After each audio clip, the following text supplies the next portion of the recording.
Ang programang ito ay rated SPG. Striktong patnubay at gabay ng magulang ang kailangan. Maaaring may masiselang tema, lengguwahe, karahasan, sexual, horror o droga na hindi angkop sa mga bata. Emosyonal si Giselle sa lahat ng kanyang mga narinig dito sa kanyang anak, pero ito ay dinamayan siya ni Annalyn kung saan hindi siya nag-iisa at lalong-lalo na pinatibay pa rin ang kanyang puso't isipan na makakasama pa rin niya ang kanyang anak kahit na ito ay may galit sa kanya.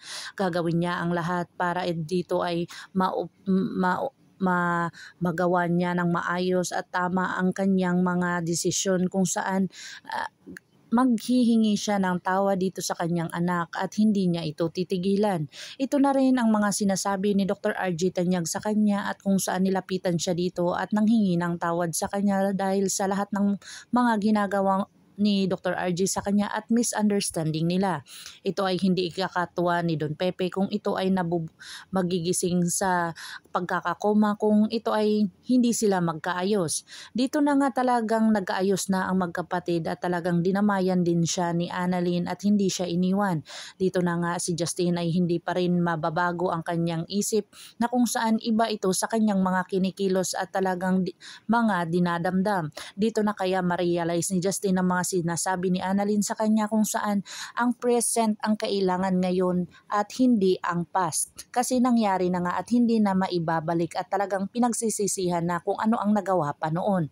Dito na nga ay talagang sinabi ni Annalyn sa kanya na napakaswerte mo dahil naging ina mo si Tita Giselle dahil napakabait at mabuti siyang tao.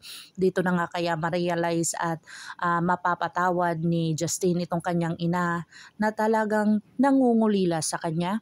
Tumawag ang abogado ni Don Pepe kung saan ito ay pinapapunta si Justin at saka si Eric. Dito na nga kaya mapagkaalaman na binigyan si Justin ng mana dito ni Don Pepe kung saan talagang ibibigay sa kanya pagdating niya ng Pilipinas. Dito na nga kaya ibibigay sa kanya ang part ng pagiging CEO ng hospital kung saan ito ay binibigay at binibigyan siya ng karapatan ni Don Pepe na magmana nito at magpatakbo ng kanilang mga negosyo. Dito na nga kaya magagalit si Moira sa lahat ng kanyang malalaman na walang matanggap itong si Zoe dahil sa binago na ni Don Pepe ang kanyang mga habilin dito sa kanyang mga apo at sa kanyang mga anak. Pakakabangan natin ang mga susunod pa na episode na ito, ang Abot Kamay na Pangarap. If you like my story, please like, share, and subscribe para ma-update po kayo sa mga susunod pa. Yun lamang po at maraming salamat.